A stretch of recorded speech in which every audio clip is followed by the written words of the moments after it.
자, 여러분 안녕하십니까?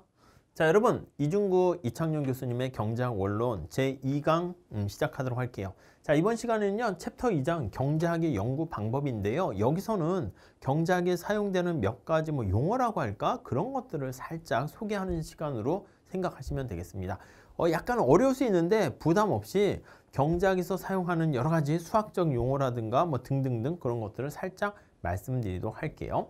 자, 먼저 순서는 이렇게 되어 있습니다. 우리 경제학에서는요 이론을 만들어서 얘기를 합니다. 자, 경제 이론이 도대체 뭐냐?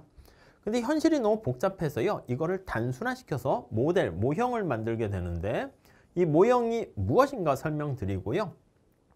이 모형은 단순화시킨 건데 이 단순화시킨 걸 가지고 앞에서 얘기했던 우리 많이 들어보셨죠? 수요의 법칙 이런 것처럼 이론이 잘 맞나? 그거를 분석하게 되는 것을 이론의 검증 이렇게 얘기합니다. 자, 그 다음에 이론과 관련된 여러 가지 구분이라든가 경제학적 사고에 대한 기초 그런 내용을 한번 말씀드리도록 할게요. 자, 우리 교재 32페이지 보시면은요 경제 이론이란 이렇게 나와 있습니다. 자, 이론이 가지고 있는 의미는 무엇인가 하면 거기 나와 있습니다. 자, 첫 번째 줄 한번 볼게요. 우리가 일상생활에 이론이라는 말을 많이 씁니다. 예컨대 나와 있죠. 야, 그 사람은 참 이론에 밝어. 너는 어떤 이론에 근거해서 그런 얘기하는 거야? 이런 말을 얘기할 때 이론이라는 말이 좀 약간 애매모호합니다. 자, 우리가 사용하는 이론은요. 주로 과학에서 사용하는 이론은요. 여기 나와 있는 현실에 존재하는 여러 변수들 사이의 관계예요. 변수들이라는 것은 관심사라고 보시면 돼요. 관심사. 아시겠죠? 관심사의 어떤 관계를 나타내는 거예요. 야, 나는 말이야 성공하고 싶은 게 나의 관심사야 이렇게 돼 있어요. 그럼 성공의 여러 가지 원인들이 있을 거 아닙니까? 원천이 있을 거 아닙니까? 그런 것들의 관계를 살펴보게 되는 거예요. 자, 그래서 의도적으로 너무 복잡해. 무슨 말씀이냐면 어떤 사람이 성공을 한다라고 하면 성공, 여러분들 뭘로 성공 원인이 뭔 것 같아요? 노력이요 이럴 수 있고 어떤 수저를 타고났나요? 돈이요? 부모의 도움이요? 이럴 수도 있고 체력이요? 이런 것도 있을 수 있고 또 뭐가 있을까? 운이요? 이런 것도 있을 수 있을 거예요. 자, 그 외에 또 많은 게 있겠죠. 근데 이 모든 걸 다 얘기할 수는 없으니까 거기서 관심 있는 부분을 끄집어내서 성공과 직결되는 원인들, 요인들 그런 것들 우리가 같이 쫙 정리해서 뭔가 법칙으로 만들어내려는 시도를 하는 게 이론이다 보시면 돼요. 그래서 이론을 왜 추구합니까? 라고 하면요. 그래요. 어떤 사람이 성공하는 원천을 제대로 알아야지 그 원인과 결과 그 근본 원인을 알아야지 우리가 나도 성공한다 그러면 이렇게 해야겠다는 걸 알 수가 있을 거 아니겠습니까? 그래서 현실에서 일어나는 여러 가지 현상이 있을 텐데 그 현상을 좀 체계적으로 이해를 하는 것이다 라고 보시면 될 것 같고요. 이렇게 체계적으로 이해를 해야지 앞으로 일어나는 일에 대해서 우리가 뭔가를 예측할 수 있다 라고 생각하시면 될 것 같습니다. 그러니까 만약에 성공하는데 제일 중요한 게 체력과 노력이야. 근데 이 사람이 체력도 떨어지고 노력도 안 해. 그러면 예측할 수 있죠. 아유, 너는 성공 못하겠네. 이런 걸 알 수 있을 겁니다. 네, 그 정도 봐주시면 되겠습니다. 자, 근데 거기 보시면 사회과학의 어려움 이렇게 나와 있는데 이 사회과학은요 그냥 단순한 우리가 물리 이런 것처럼 자연과학과 차이가 나는 건 사람의 행동을 우리가 다루는 거야. 근데 사람의 행동을 어떻게 다 그걸 다 이해하고 예측합니까? 그게 쉬운 건 아니라고요.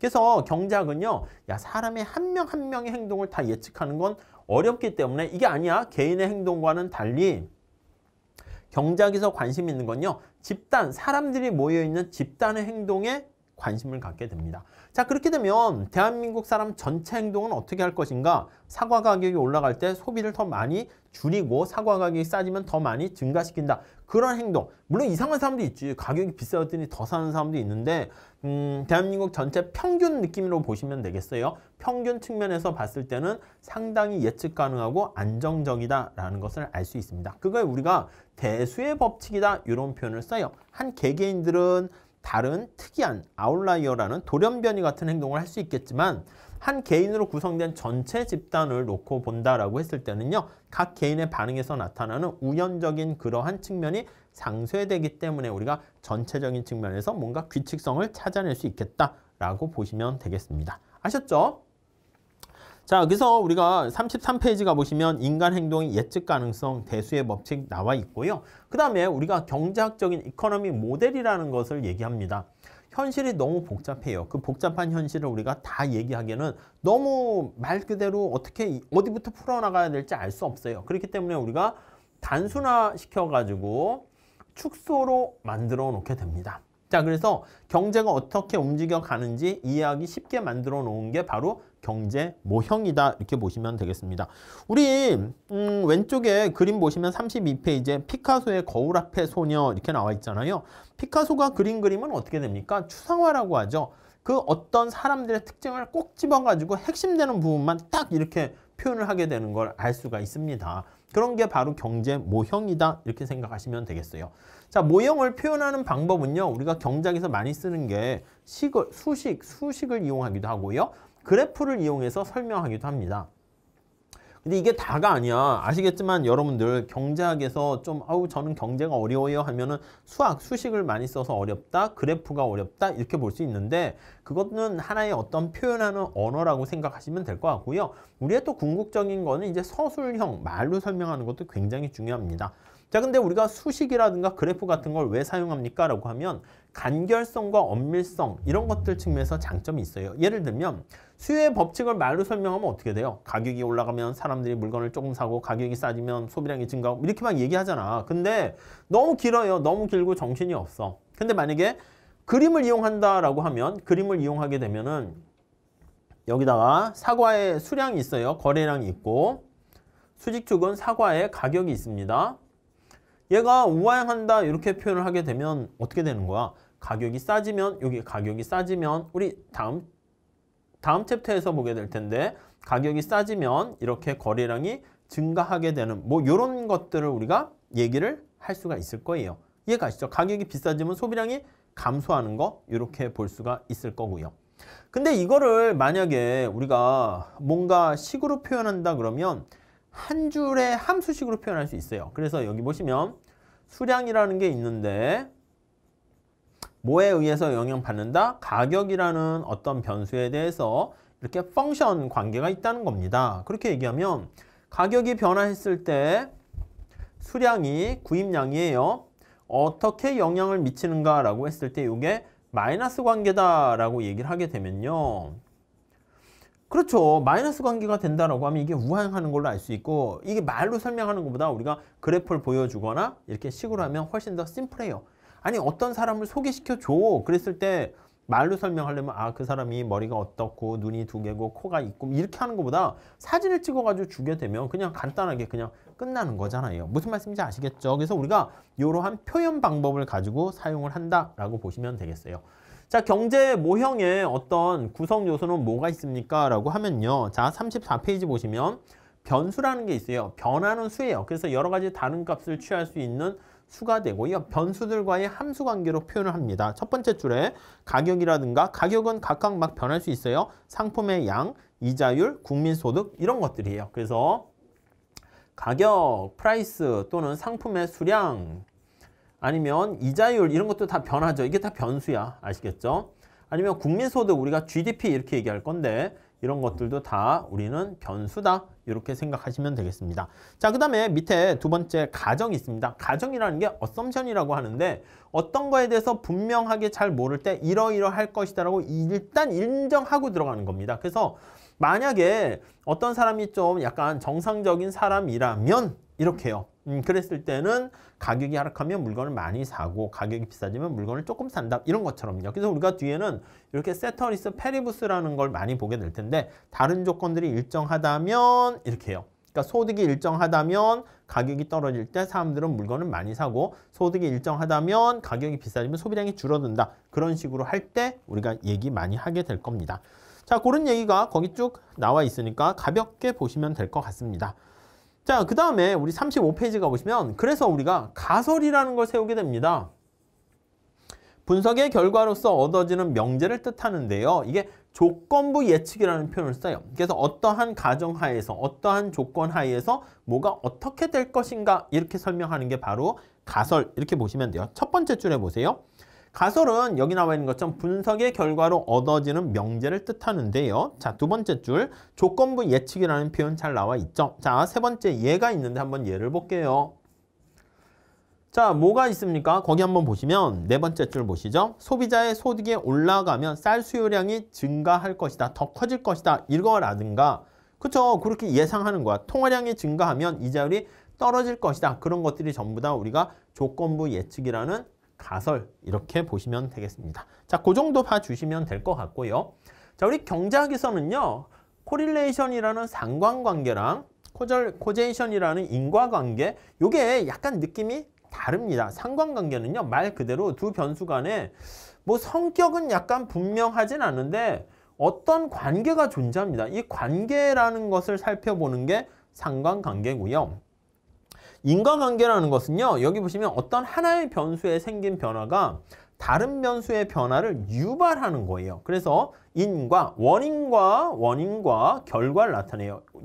여기가 인이고 과 이렇게 있죠. 원인과 결과가 인과관계고 그냥 두 개 간의 관계가 상관관계입니다. 그래서 우리가 경제 분석의 목표는 상관관계가 우리의 목표는 아닙니다. 우리 경제학에서는 어떤 사회과학에서는 어떤 외부적인 충격에 대해서 뭐가 어떻게 변화하는가 그런 걸 보려고 하는 인과관계를 밝혀내는 게 우리의 목적이다. 이렇게 정리를 하시면 되겠습니다.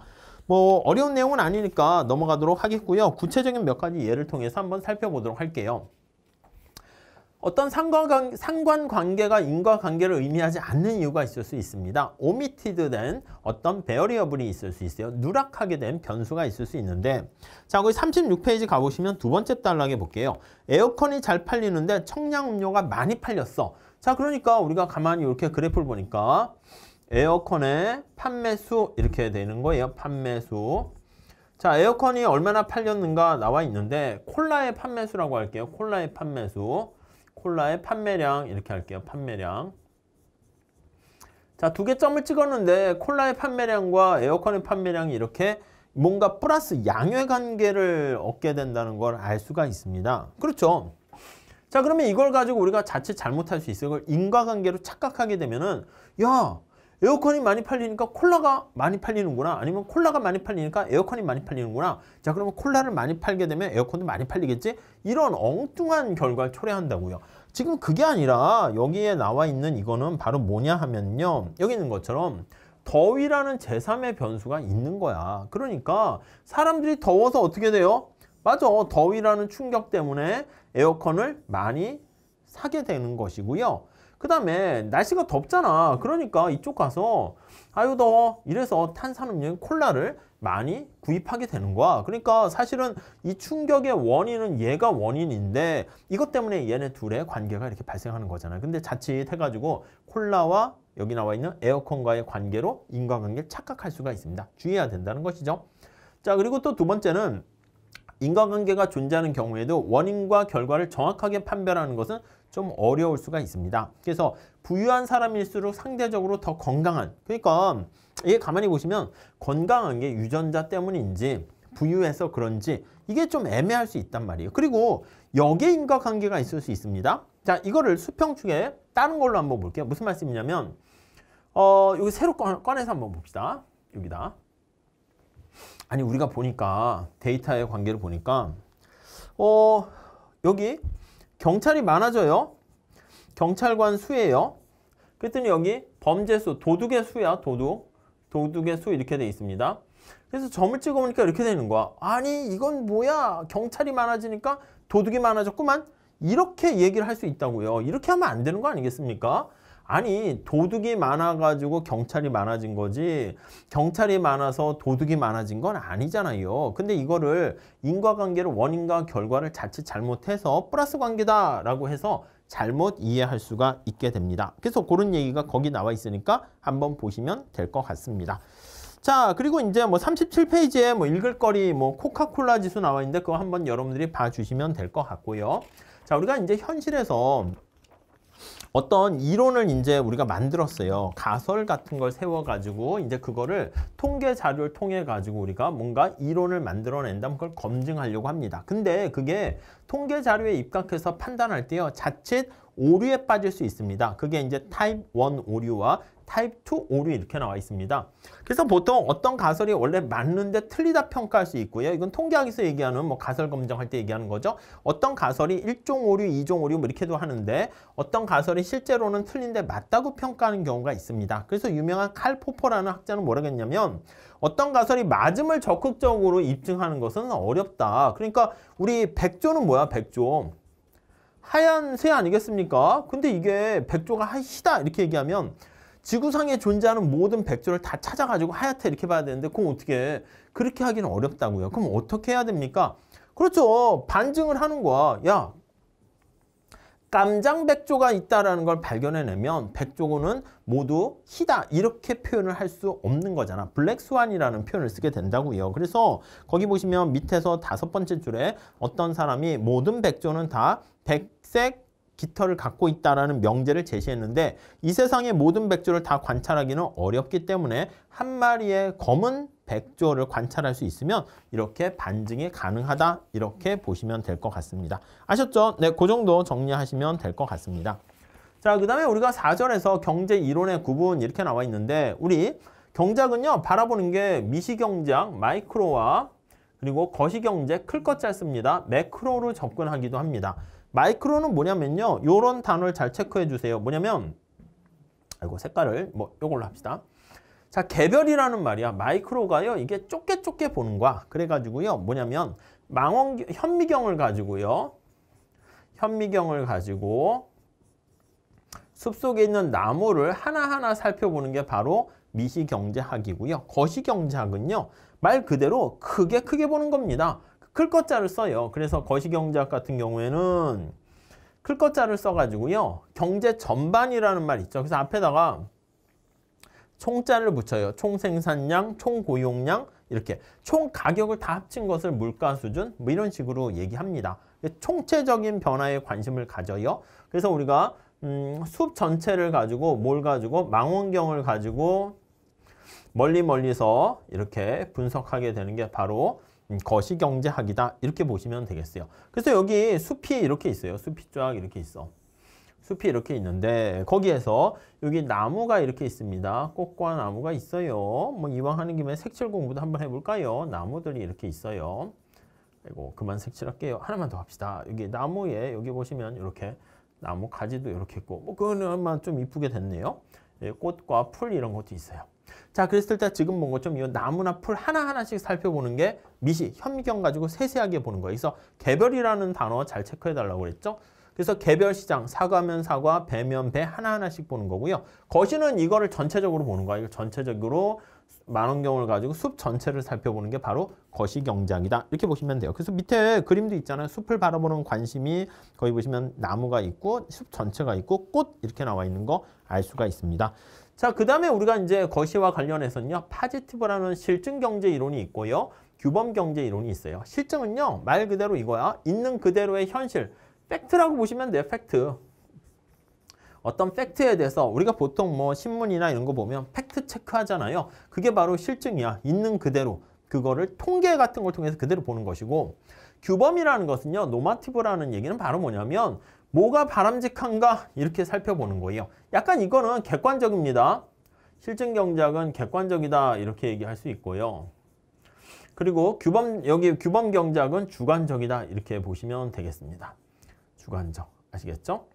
자, 실증 경제 이론 여기 보시면 중요한 건 뭐냐면 무엇보다 우선 현실의 경제가 어떻게 움직여 나가는가를 정확하게 이해를 해야 되는 것인데 경제 현상의 어떤 해석과 처방 이런 것들 봤을 때는요. 이 팩트를 보는 거 말고요. 우리가 그래서 바람직하다라는 주관적이라는 얘기가 어떻게 가야 되는가라는 처방으로 가요. 팔리시로 가게 됩니다. 이거는요. 사람마다 세상을 바라보는 관점이 다르기 때문에 우리가 처방책도 달라져요. 여기 보시면 가치 판단이라든가 또 사람들이 잘 모르잖아. 그러니까 아는 만큼 세상이 보이거든. 지식이 불완전성 때문에 우리가 아는 만큼 경제 현상을 해석하게 되고 그러니까 처방책도 달라질 수 있다. 이렇게 보시면 되겠습니다. 41페이지에 가보시면 거기 보시면 실증 경제 이론, 규범 경제 이론 나와 있으니까 한번 가볍게 읽어보시면 될 것 같습니다. 42페이지에 뭐 재미난 게 있네. 42페이지에 위대한 경제학자가 갖추어야 할 자질 이렇게 나와 있습니다. 그래서 존 메이나드 케인즈는 스승 마샬을 추모하는 그래서 위대한 경제학자가 갖춰야 할 자질이 무엇인가 다음과 같이 말했대. 한번 읽어볼게요. 위대한 경제학자는 여러 가지 재주를 한꺼번에 갖추고 있어야 한다. 그는 수학, 역사, 정치, 철학에 어느 정도 능통해야 하고 또 그는 부호를 이해할 수 있어야 되며 동시에 말로 풀어 설명할 수 있어야 된다. 또 그는 특정한 현상을 일반적인 틀에서 사고할 줄 알아야 되고 추상적인 것과 구체적인 것을 동시에 고찰할 수 있어야 된다. 그는 현재를 과거에 비추어 그리고 미래를 위해 연구를 해야 한다. 인간의 본성이나 인간이 만든 제도 어떤 것도 그의 관심 밖에 있어서는 안 된다. 그의 목적의식이 있어야 함과 동시에 무관심한 태도를 가져야 한다. 마치 예술가처럼 초연하면서 오염되지 않은 자세를 갖지만 때로는 정치가처럼 현실에 가깝게 다가가야 된다. 뭐야, 뭐 이것저것 슈퍼맨이 되라는 얘기잖아요. 이 만만한 건 아닌데 아무튼 뭐 그렇습니다. 그래서 위대한 경제학자는 어떤 사회 전체적인 맥락에 보이지 않는 것뿐만 아니라 뭐 이해, 수식뿐만 아니라 통계 뭐 이런 것까지 다 기호, 부호 다 잘 알아야 된다. 이런 얘기를 하고 있네요.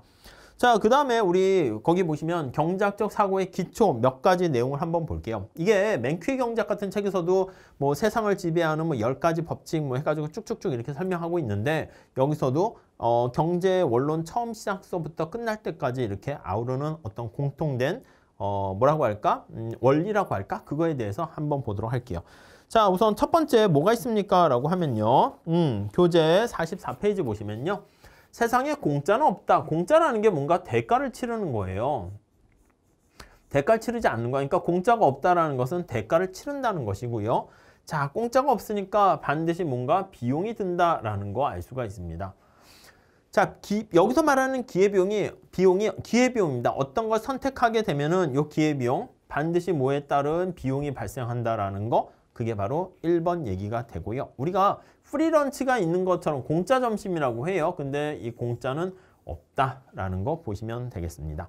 두 번째는 자, 우리 지난 시간에 봤는데 어떤 교환을 하게 되면 누군가에게 이득이 되고 누군가에게 손해가 되는 게 아니라 모두에게 이득이 된다라는 거 알 수가 있습니다. 이게 물건을 생산하는 사람뿐만 아니라 사는 사람까지 전부 다 자발적으로 교환을 모두 참여하게 되면 다 이득이 되는 거 알 수가 있고요. 다음 세 번째는요.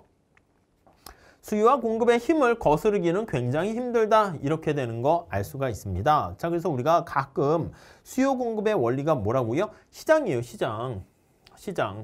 그래서 시장의 흐름을 거스르기는 어렵다 이 뜻이야. 그래서 정부가 우리 전에 많이 보지 않았습니까? 부동산 시장이라든가 다음 챕터에서 할 건데 노동시장이라든가 거기에 개입을 해요. 부동산의 임대료를 통제한다거나 최저임금제를 실시한다거나 그런 걸 통해서 통제하게 되는데 그때 항상 이렇게 예상하지 못했던 사이드 이펙트 부작용이 발생하게 됩니다. 그런 것까지 내다볼 줄 알아야 된다는 것이죠. 자, 그래서 45페이지에 거기 나와 있는 거 알 수가 있고 차차 이런 내용은 좀 더 보게 될 겁니다. 자, 그 다음에요. 또 여기 보시면 마지막 어떤 하나가 어떤 영향을 미치는 거. 이 하나라는 얘기가 바로 한계의 원리에 우리가 마지널이라고 할게요. 마지막 최종 단계에서 추가적인 하나, 마지널 이렇게 있습니다. 네, 이게 한계의 원리다 이렇게 생각을 하시면 되겠어요. 아시겠죠? 네, 그렇게 정리하시면 될 것 같고요. 또 사람들은 어떤 인센티브에 민감하게 반응을 하게 된다. 그래서 어떤 일에 따르는 이득이나 비용 같은 거에 대해서 반응을 하게 돼요. 그래서 정부가 어떤 충격을 가합니다. 여러분들 넛지라고 들어보셨습니까? 넛지? 사람들의 우리 뒤에 행동경제학에서 볼 텐데 사람들의 행동. 여러분들 남자분들 화장실에 가보면요. 그 소변기에 그 네덜란드 스키폴 공항에 가보면 이렇게 뭐 소변기가 이렇게 뭐 이렇게 소변을 막 이렇게 해서 지저분한가 봐요. 그래서 어떤 사람이 소변기에다가 파리 스티커를 하나 붙였어요. 가짜 파리. 근데 이게 가짜 파리인데도요. 남자분들이 소변을 볼 때 그 파리를 겨냥을 조준을 해가지고 화장실이 좀 더 깨끗해졌다 이래요. 그러니까 스티커 하나 붙였을 뿐인데 이 넛지가 옆구리를 툭 치는 그런 현상을 얘기하거든요. 그게 사회 전체적으로 봤을 때 엄청나게 많은 이렇게 또 다른 어떤 반응을 보여가지고 세상을 좀 더 좋게 만들 수 있겠다라는 겁니다. 그러니까 어떤 일에는 반드시 이득이나 비용이 따르게 되는데 그에 대해서 어떻게 반응하는가 그걸 다루는 게 또 경제학의 어떤 기본 원리입니다. 자, 그리고요. 시장은 효율적이지만 효율적은 낭비가 없다는 거예요. 낭비가 없어. 그러니까 주어진 여건에서 효율적은 이제 극대화하거나 극소화하는 거예요. 내가 똑같은 시간을 투자하게 되면 이왕이면은 점수를 최고 점수 A+ 받는 게 좋은 것이고, 뭐 시험에 합격하는 게 목적이면 최소의 비용으로 빨리 합격하는 게 제일 좋겠죠. 그게 바로 우리는 효율적 이렇게 얘기하는데 완벽하지 않습니다. 우리 이거 뒤에서 할 텐데 독과점 피해라든가 아니면 환경오염, 또 국방이나 경찰 서비스 같은 공공재라는 표현을 쓰거든요. 그런 것들은 과소공급의 가능성이 있다라고 보시면 될 것 같습니다. 네, 이 정도 정리하시면 될 것 같고요. 그래서 시장이 제 기능을 잘 못할 때는 정부가 적절하게 개입을 하면 좋겠다 이렇게 얘기할 수 있는데, 아니 정부가 개입을 했는데 유용한 역할을 할 수 있는데 정부가 개입했다라고 해서 모두 만사오케이? 그건 아니라는 거. 오히려 문제를 악화시킬 수도 있습니다. 이걸 뭐라 그러냐면 앞에 시장이 제 기능을 못하는 걸 시장 실패라고 하는데, 정부가 개입했는데 오히려 상황을 악화시키는 것을 정부 실패다 이런 식으로 얘기를 해요. 아셨죠? 거버먼트가 페일리어 됐다는 거예요. 그래서 정부가 적절한 개입을 한다는 보장이 없고요. 뭐 정부의 능력이 안 돼서 그런 것들도 있고요. 여러 가지 관료라든가 시스템이라든가 뭐 등등등 많은 요인들이 있습니다. 이것도 나중에 좀 볼 일은 있을 겁니다. 근데 그 정도 정리하시면 되겠고요. 다음에 한꺼번에 효율성과 공평성이라는 두 마리 토끼를 다 잡을 수 없다라는 겁니다. 우리가 나중에 필립스 곡선에서 얘기할 건데, 효율성은 나름대로의 최선을 다해서 성과를 높이는 그런 거고요. 공평성은 좀 골고루 이렇게 나눠 갖게 되는 건데, 이게 사실은 두 마리 토끼야. 그래서 둘 다 한꺼번에 잡기가 녹록지 않다라는 게 좀 많이 밝혀져 있습니다. 네, 그 정도 봐주시면 되겠고, 이 효율성이 주로 이제 빠른 성장을 얘기하는 건데, 이 공평성은 약간 어떻게 보면 평등을 얘기하는 거잖아요. 그래서 평등을 유지하면서 뭔가 빠르게 성장하는 게 이게 쉽지 않다 이렇게 많이들 얘기하고 있습니다. 다음에 9번째 보시면 물가 안정과 고용 안정을 동시에 달성하기는 굉장히 어렵다 이렇게 얘기를 하게 됩니다. 자, 물가 안정이라는 게 뭐야? 물가가 상승하는 걸 인플레이션이죠. 그래서 인플레이션과 고용 안정이라는 게 이제 실업과 관련된 얘기가 돼요. 이거랑 비슷한 얘기입니다. 그래서 여기 보시면 인플레이션을 잡아야 되고요. 그리고 실업이잖아. 고용이라는 게 실업, unemployment예요. 실업이라는 두 마리 토끼에 역시 이걸 동시에 잡기가 쉽지가 않아요. 그래서 보통 두 마리 토끼를 동시에 쫓기 어렵다는 것은 이게 바로 뭐라고 표현할 수 있냐면 상충 관계가 존재한다 이렇게 보시면 될 거예요. 그래서 트레이드오프 관계가 존재하는 거예요. 이렇게 봐주시면 되겠습니다. 아셨죠? 네, 그래서 어느 쪽의 우선순위, 물가를 먼저 잡을지 실업을 잡을지 그거에 대해서는 뭐 쉽게 답하기는 좀 어렵습니다. 네, 그 정도 정리하시면 되겠어요. 자, 그 다음에 우리가 이제 보셔야 될 게 경작에서는 그래프가 좀 많이 나와요. 그래서 부록해가지고 그래프, 그림을 보는 방법 나와 있는데, 타임 시리즈 관련된 시계열 도표 자료는 수평축에는 주로 시간을 놓습니다. 그래서 수직축에는 각 시점에서 어떤 관심 있는 변수의 크기를 나타내요. 자, 시간의 흐름에 따라서 경제 상황이 어떻게 변화하는가 그거를 보여주는데요. 이 그래프를 보시죠. 자, 이게 연도야.